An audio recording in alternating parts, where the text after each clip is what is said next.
Oke, Assalamualaikum warahmatullahi wabarakatuh. Kita masuk ke pertemuan ke-14 dari mata kuliah Bahasa Inggris. Pertemuan ini akan membahas tentang active dan passive voice.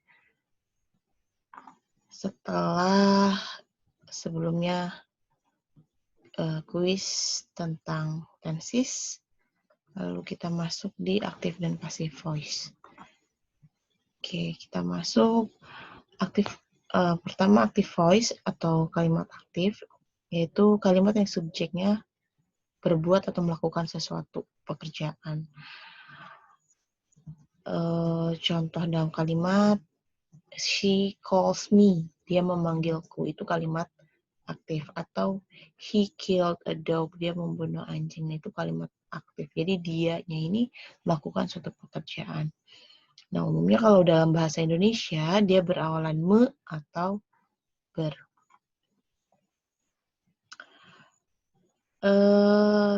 Tadi kalimat aktif, kemudian kalimat pasif atau passive voice. Jadi kalimat pasif itu kalimat yang subjeknya dikenai suatu pekerjaan atau menderita sesuatu.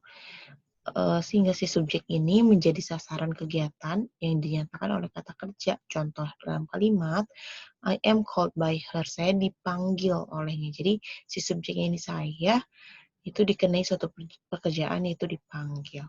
Contoh lainnya, a dog was killed by him, anjing itu dibunuh olehnya. Nah, dalam bahasa Indonesia, kata kerjanya berawalan di. Berbeda dengan kalimat aktif, kata kerjanya berawalan me atau ber. Ya. Nah, kalimat pasif ini bisa dibentuk dari kalimat aktif. Oke, sehingga ada beberapa ketentuan yang harus dipahami ketika mengubah kalimat aktif menjadi kalimat pasif. Kalimat yang tadinya subjek melakukan pekerjaan menjadi subjeknya dikenai suatu pekerjaan. Nah, ketentuan yang pertama adalah kalimat aktif yang akan diubah menjadi kalimat pasif harus memiliki objek. Jadi dalam hal ini, kata kerja yang digunakan harus kata kerja transitif atau kata kerja yang memerlukan objek. Kemudian, ketentuan yang kedua, subjek dalam kalimat aktif akan menjadi objek dalam kalimat pasif. Dan objek dalam kalimat pasif akan menjadi subjek dalam kalimat aktif. Nanti kita lihat contohnya agar lebih jelas. Kemudian yang ketiga, kata kerja dalam kalimat pasif berupa verb 3 atau past participle. Verb 3 yang didahului dengan to be.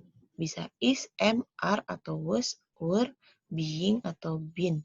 Kemudian diikuti oleh kata by, atau dalam bahasa Indonesianya oleh.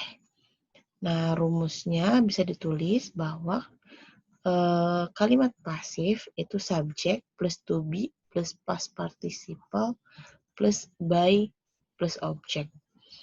Nah, susunan kalimat dalam kalimat pasif sama seperti kalimat aktif itu harus sesuai dengan tenses yang sudah kita pelajari sebelumnya, bahwa tenses itu adalah kata kerja yang sesuai atau dipengaruhi oleh waktu tertentu. Nah, kita masuk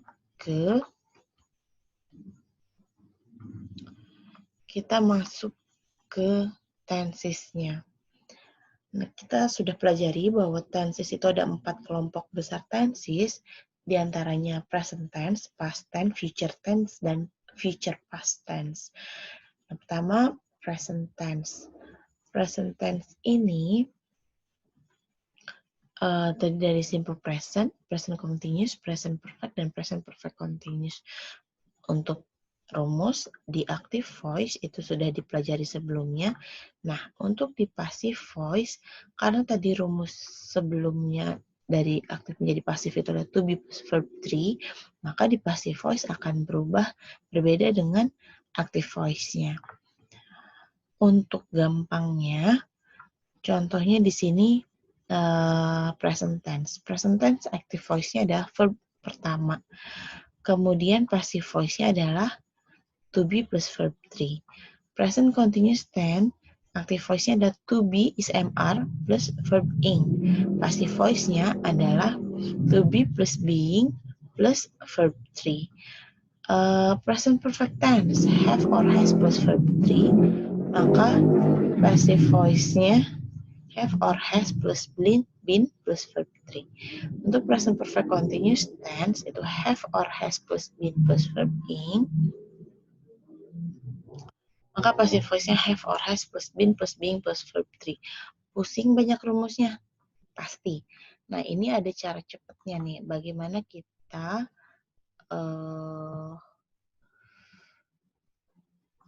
kita bisa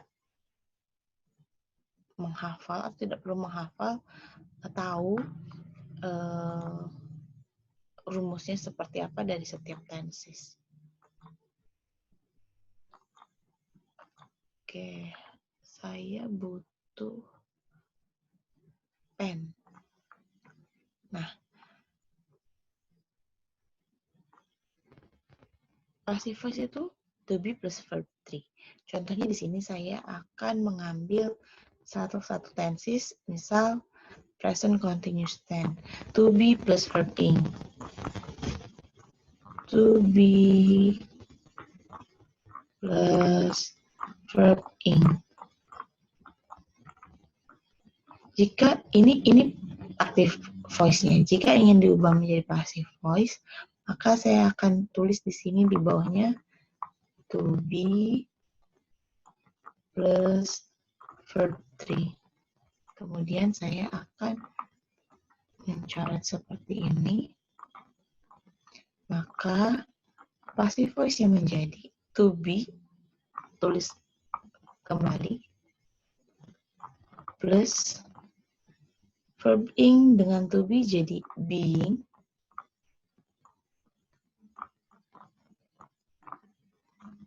plus ini verb 3 sendirian. Atau contoh yang lain di sini, present perfect tense. Aktifnya adalah have or has plus verb 3. Ingin diubah menjadi pasif, maka tulisnya jadi di belakang. Verb 3 plus to be. Atau to be plus verb 3. Maka passive voice-nya adalah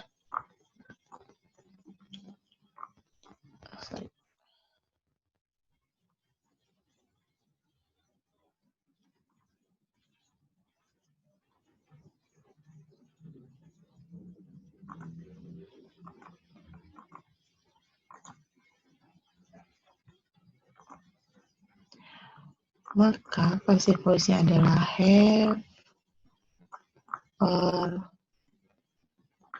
has plus verb 3 dari to be, yaitu adalah been,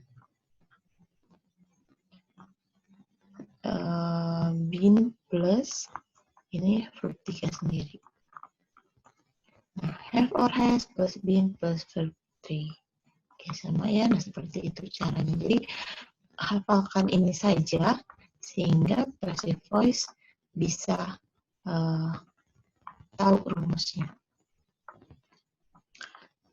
Sama seperti sebelumnya, past tense juga seperti present tense yang tadi saya jelaskan. Verb 2, kemudian ini verb 2, to be dari verb 2, verb 2 dari to be adalah was or were. Was verb. Ini seharusnya verb 3 ya. Was or were plus verb 3. Oke, itu rumus cepatnya. Jangan dihafal, karena kalau dihafal akan pusing.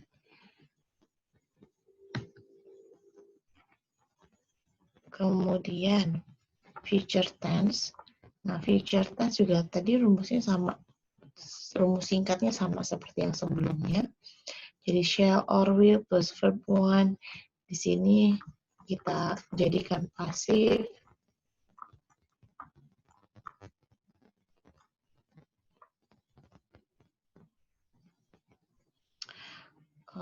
Pasif, sorry.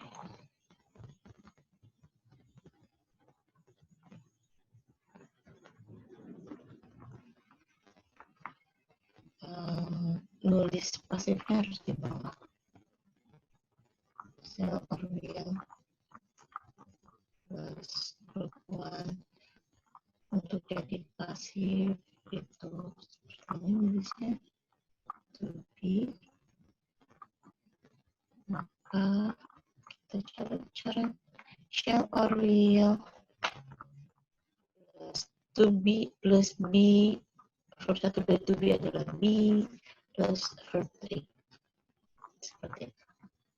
Kalau mau lengkap, shall or will plus verb in, karena passive voice-nya adalah to be plus verb 3, maka shall or will plus be plus ini menjadi being plus verb 3. Nah, di sini kan harusnya to be, jadi ini jadi shall or will plus have plus verb 3 dari to be adalah been plus verb 3. Ya. Di sini shall or will plus have plus been plus verb being. Jadi ini been, being plus atau rumus di passive voice. Itu berdasarkan rumus satu deh, simple present tense. Simple present tense itu verbnya ditambah is atau s. Sini ditambah s itu karena she. Jadi she writes a letter, sehingga ini subjek, kemudian ini verb, ini objek. Untuk jadi passive voice, objek menjadi subjek, ini a letter yang tadinya objek menjadi subjek, ini diubah menjadi siapa si open itu ya,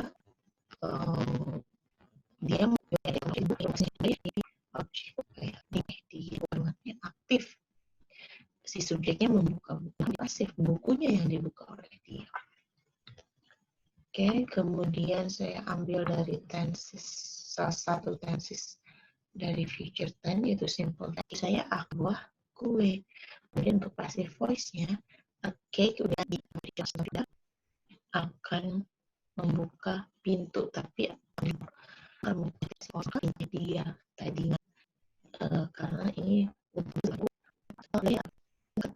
dari aktif menjadi passive voice, yaitu jika subjek dalam kalimat aktifnya tidak diketahui, jadi subjeknya tidak ketahui nih, atau bentuknya umum. Contoh bentuknya umum itu subjeknya seperti apa?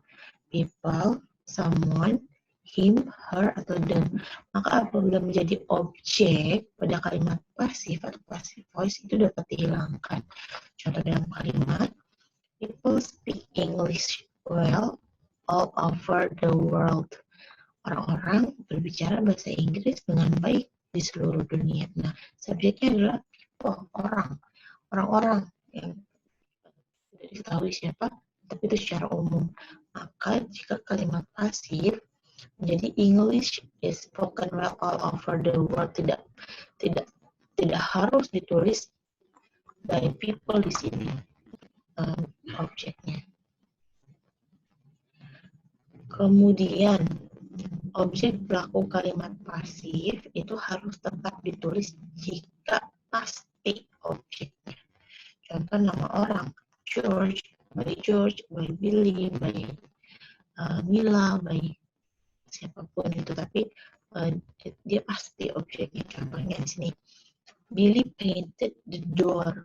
Billy mengecat pintu. Kemudian the door painted by Billy. Nah, ini harus masuk, harus ditulis karena dia pasti objeknya. Kalau tidak ditulis, ini menjadi ngambang kalimatnya. The door painted oleh siapa gitu. Nah, ini harus ditulis. Kemudian jika kalimat aktifnya merupakan verbnya kalimat aktifnya mengandung auxiliary verb, maka pola kalimat pasifnya atau rumusnya adalah auxiliary plus be plus verb 3. Contohnya apa sih auxiliary verb itu? Can, must, dan sebagainya. Ini contohnya di sini, he can paint the house. Dia dapat mengecat pintu. Maka rumusnya menjadi the house can be painted by him. Rumah itu dapat dicat olehnya. Nah, ini tinggal ditambahkan yang pasti itu di kolom forum di Unidaku. Terima kasih banyak. Assalamualaikum warahmatullahi wabarakatuh.